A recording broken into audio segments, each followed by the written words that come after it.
नमस्कार विद्यार्थी मित्रांनो, आजच्या या व्हिडिओच्या माध्यमातून आपण आज 5 एप्रिल 2024 रोजी पवित्र पोर्टलवर एक सूचना आली आहे आणि या सूचनेमध्ये काय आहे हे आपण पाहणार आहोत।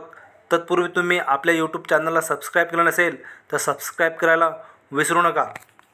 बघा, आज जी न्यूज बुलेटिन आली आहे या न्यूज बुलेटिनमध्ये काय प्रसिद्धीपत्रक आहे पाहू।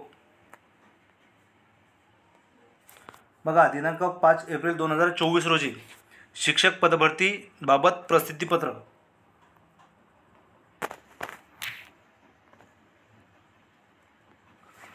बघा, शिक्षक अभियोग्यता व बुद्धिमत्ता चाचणी 2022 नुसार शिक्षक पदभरतीची पहिली शिफारस यादी दिनांक 25 फेब्रुवारी 2024 रोजी प्रसिद्ध करण्यात आली होती। बघा, पवित्र पोर्टलवर 25 फेब्रुवारी रोजी निवड यादी प्रसिद्ध करण्यात आली होती आणि या निवड यादीमध्ये ज्या उमेदवारांची शिफारस करण्यात आली होती, उमेदवारांची शिफारस यादी प्रसिद्ध केल्यानंतर ज्या उमेदवारांना स्वतःच्या निवडीबाबत काही शंका असल्यास त्याबाबत तक्रार निवारण व दुरुस्ती समितीकडे तक्रार निवेदन देण्याची सुविधा देण्यात आली होती। म्हणजे या निवड यादीबाबत जर कोणाला काही शंका असेल किंवा आक्षेप असेल तर याबाबत एक तक्रार निवारण समिती स्थापन करण्यात आली होती आणि या तक्रार निवारण समितीकडे आपल्याला निवेदन द्यायचे होते आणि अधिकृत ईमेल आयडीवर विविध नमुन्यात प्राप्त अर्जाची छाननी जवळपास पूर्ण झाली आहे। आपल्याला माहीतच आहे की पवित्र पोर्टलवर आपल्याला एक ईमेल आयडी दिला होता आणि त्यावरती आपल्याला तक्रार द्यायची होती। बघा, या ईमेल आयडीवर जी अधिकृत ईमेल आयडी आहे या ईमेल आयडीवर जे अर्ज प्राप्त झालेत त्याची छाननी जवळपास पूर्ण झाली आहे। दिनांक 4 एप्रिल 2024 अखेर विहित नमुन्यात प्राप्त तक्रार अर्जावर कार्यवाही करून उमेदवारांच्या ईमेलवर समितीचा निर्णय दिनांक 2 एप्रिल 2024 पासून कळवण्यात येत आहे।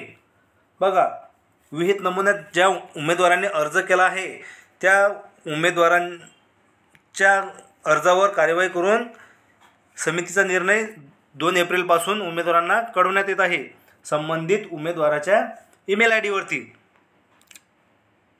दिनांक 4/4/2024 अखेरपर्यंत निर्णय कळवलेल्या अर्जांची संख्या 453 इतकी आहे।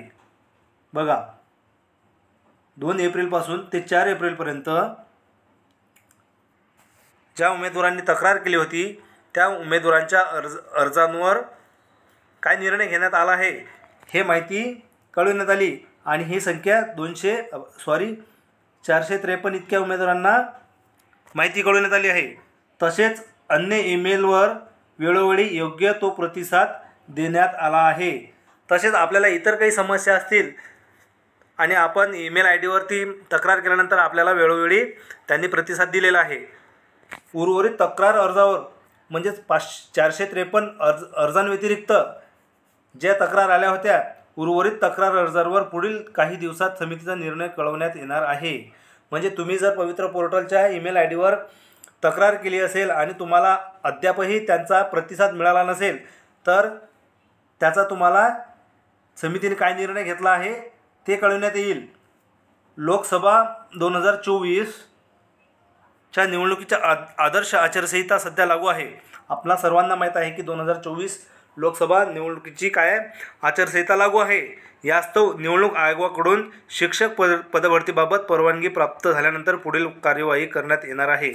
आपल्याला माहीत आहे की शासनाने निवडणूक आयोगाकडे शिक्षक भरतीची पुढील कार्यवाही करण्यासाठी परवानगी मागितलेली आहे आणि ही परवानगी मिळाल्यानंतर पुढील कार्यवाही करण्यात येणार आहे।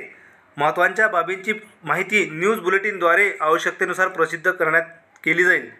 म्हणजेच ज्या काही पवित्र पोर्टलमार्फत नवीन महत्त्वाच्या घडामोडी घडतील याविषयी न्यूज बुलेटिनवर आपल्याला माहिती मिळणार आहे।